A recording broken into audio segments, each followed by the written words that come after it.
प्रभु यीशु मसीह के नाम में आपको अनुग्रह, शांति और आशीष मिले। एक परमेश्वर के दास एक जहाज में यात्रा कर रहे थे और ये सेना का जहाज था और लोग इनको जानते थे। और उस सेना के जहाज में इनके जानकार एक आर्मी के मेजर भी साथ में ट्रैवल कर रहे थे, यात्रा कर रहे थे। सेना के जो मेजर होते हैं, जैसे कैप्टन मेजर, तो ये मेजर थे। और ये परमेश्वर के दास जो स्मोकिंग रूम होता है उसके पास से निकले, जहाँ पे एक कमरा बना होता है। जो सिगरेट या सिगार या पाइप पीते हैं उनके लिए अलग कमरा होता है, ताकि औरों को धुएं से परेशानी ना हो। तो ये मेजर वहीं था और उसने उस परमेश्वर के दास को देखकर उसको गलत तो एहसास हुआ ही होगा, क्योंकि शायद ये काफी सिगरेट पीता था या सिगार पीता था। और अपने आप ही कई और लोग खड़े थे, उनके सामने बोला, अरे भाई, अगर परमेश्वर ने हमें शरीर दिया है और शरीर की इच्छाएं दी है, तो इसमें क्या गलत है अगर हम शरीर की इच्छाओं को बढ़ाएं और शरीर की अभिलाषाओं को हम पूरा करें? उसमें क्या गलत है? बढ़कर पूरी करनी चाहिए, क्योंकि परमेश्वर ने शरीर दिया और शरीर के साथ उसकी इच्छाएं भी दी। उसका अर्थ कहने का यही था कि जो भी शारीरिक पाप है वो सब ठीक है ना। उसका उद्देश्य ये था कहने का। तो उस परमेश्वर के दास ने, जब सब खड़े ही थे, बोला, अच्छा ठीक है, मैं आपको जवाब देता हूं, लेकिन पहले मैं आपसे कुछ सवाल पूछूंगा। पहले तो मैं पूछता हूं, क्या मनुष्य सिर्फ शरीर है? क्या मनुष्य के पास सिर्फ शारीरिक इच्छाएं ही है? क्या उसके पास एक मन नहीं है, एक दिमाग नहीं है? तो उसने कहा, हाँ हाँ। मेजर ने कहा, उसके पास दिमाग है, एक मन है उसके पास। बोला, ठीक है, तो अगर मन है या दिमाग है तो उसकी भी इच्छाएं हैं, ज्ञान बढ़ाने की, नई बातें जानने की। तो मनुष्य को उसमें भी तो बढ़ना चाहिए। सिर्फ शारीरिक बातों को क्यों, मन की बातों को भी, ज्ञान की बातों में भी मनुष्य को आगे बढ़ना चाहिए, क्योंकि परमेश्वर ने उसको एक दिमाग दिया है। तो क्या इस बात से आप सहमत हो? मेजर ने कहा, हाँ, सही बात कह रहे हैं आप। बोला, अब मैं और एक कदम आगे जाता हूं। उस परमेश्वर के दास ने कहा, मनुष्य के पास शरीर है, दिमाग है, क्या आप मानते हो कि मनुष्य के पास एक आत्मा भी है? मेजर ने कहा, हाँ, आत्मा भी है, मैं मानता हूं। बोला, अगर आत्मा है तो आत्मा आत्मा की भी कुछ अभिलाषाएं हैं, तो मनुष्य को आत्मा की अभिलाषाओं को भी बढ़कर पूरा करना चाहिए। समझते हो कि नहीं आप? तो मेजर ने कहा, हाँ, आप इस बात में भी सही हो। तो उसी टाइम एक कोई सैनिक हाथ में लालटेन लेकर जा रहा था, जहाज के एक कोने से दूसरे कोने। तो उस परमेश्वर के दास ने उसको बुलाया और कहा, जरा लालटेन मुझे दे। और फिर उस मेजर को दिखाया कि मेजर साहब, आप यहां पर देखिए, ये एक लालटेन है, एक मोमबत्ती की तरह है। यहां पर जो इसका तेल है, यहाँ ये तेल के बदले यहां पर चर्बी है। पुराने समयों में प्राणियों की चर्बी भी इस्तेमाल करते थे तेल के बदले। बोला, और फिर ये आ, धागा है जो जलता रहता है, और ये लौ है ना। तीन चीजें हैं इसमें। ये चर्बी है जो जलती रहती है, या जो जलने के लिए ईंधन देती है, और ये विक है या वाट है या धागा जो जलकर धीरे धीरे खाक होता है। और इन दोनों के कारण एक हमें बहुत सुंदर पवित्र लौ मिलती है अग्नि की, है ना। तो कहता है ये जो चर्बी है ये आपका शरीर है, ये जो धागा है ये आपका दिमाग है, और ये जो लौ है, जो अग्नि है, ये आपकी आत्मा है। जब तक चर्बी नीचे रहती है तब तक धागे को ईंधन मिलता रहता है, लौ जलती रहती है, सबको रोशनी मिलती है। अब इसी मोमबत्ती को या लालटेन को आप उल्टा कर दीजिए तो क्या होगा?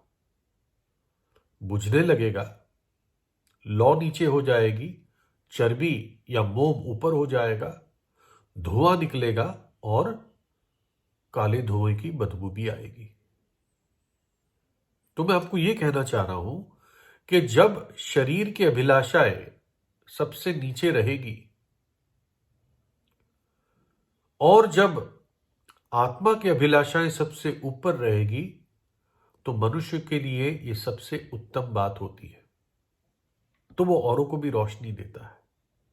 लेकिन जब उल्टा हो जाता है, जब आदमी शरीर के अभिलाषाओं को ऊपर रखता है, उसी को प्राथमिकता देता है, अपने पाप के जीवन में, शारीरिक पापों में डूबा रहता है, तो उसका जीवन धुआं देता है, बदबू देता है। इसलिए आत्मिक अभिलाषाओं को बढ़ाने के लिए मनुष्य को संघर्ष करना है। आत्मिक अभिलाषाएं क्या होती है? आप क्या सोचते हो? सबसे पहली आत्मिक अभिलाषा होती है पवित्रता, धार्मिकता, प्रार्थना, परमेश्वर की जीवित, परमेश्वर की आराधना। जब एक व्यक्ति इन बातों में अपनी अभिलाषाओं को बढ़ाता है और बढ़ता है, अपने आप शारीरिक अभिलाषाएं, शारीरिक पाप खत्म होने लगते हैं। जब एक व्यक्ति पवित्रता की भूख में रहता है तो वो कैसे अपने शरीर को पाप के लिए या अधर्म के लिए शरीर के अंगों को दे सकता है? नामुमकिन है। और ये बातचीत हुई दोनों के बीच में, दोनों फिर अलग हो गए।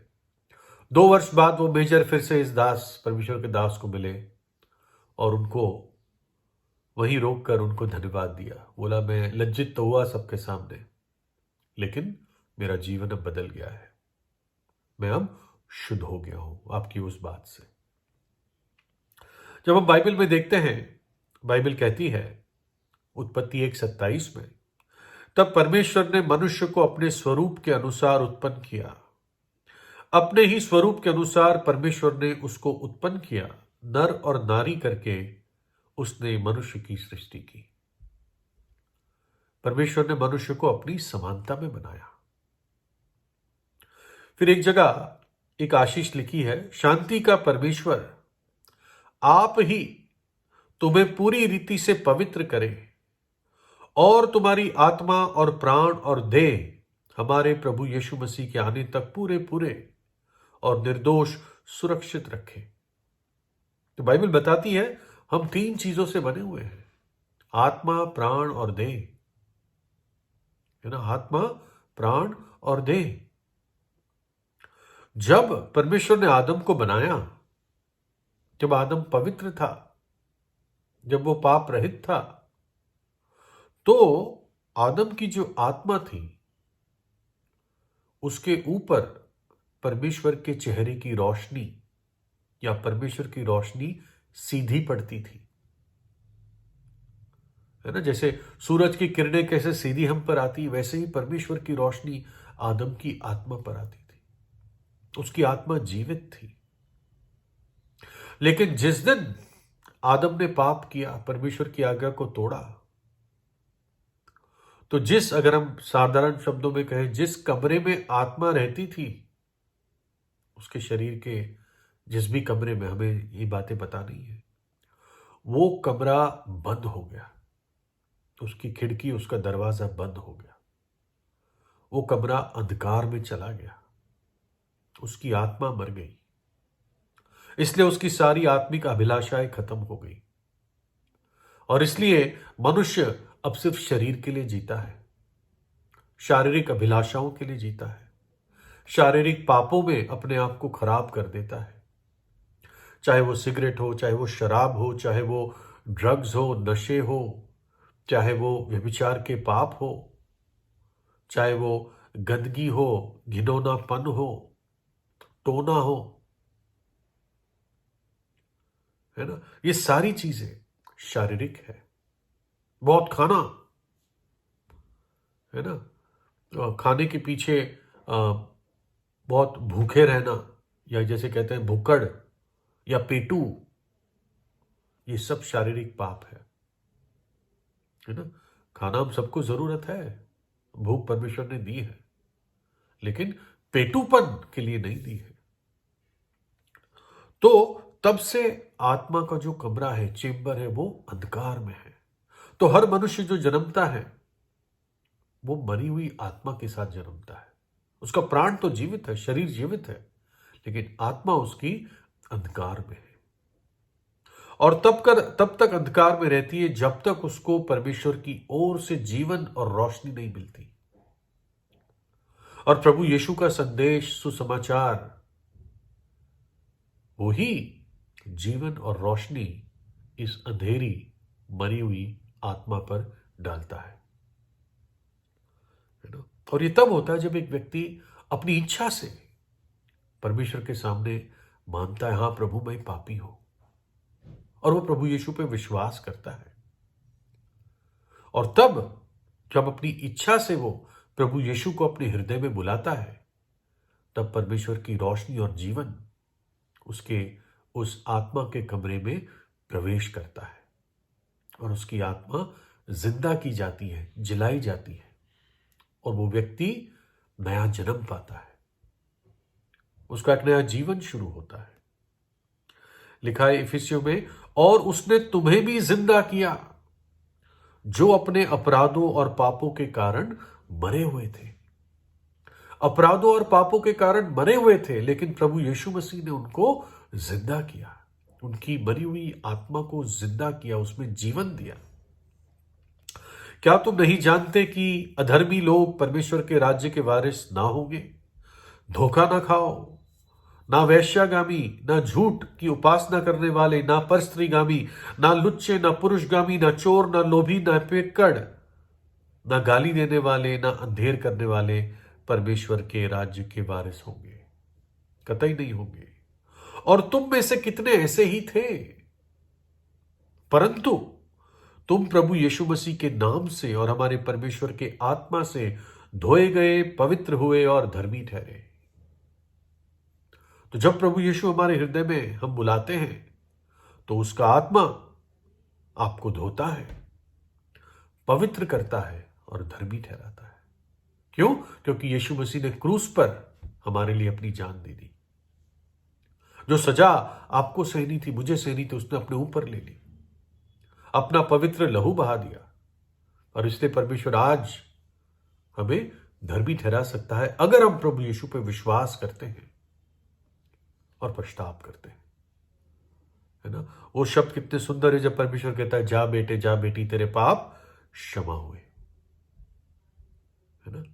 और जब एक व्यक्ति इस प्रकार से अपने आप को नम्र करता है, प्रभु यीशु को अपने हृदय में बुलाता है, तो मृत्यु से पार होकर जीवन में प्रवेश करता है, अंधकार से पार होकर रोशनी में प्रवेश करता है, श्राप से निकलकर आशीष में प्रवेश करता है ना। तो प्रभु यीशु से प्रार्थना कीजिए, प्रभु यीशु आपको आशीष दे।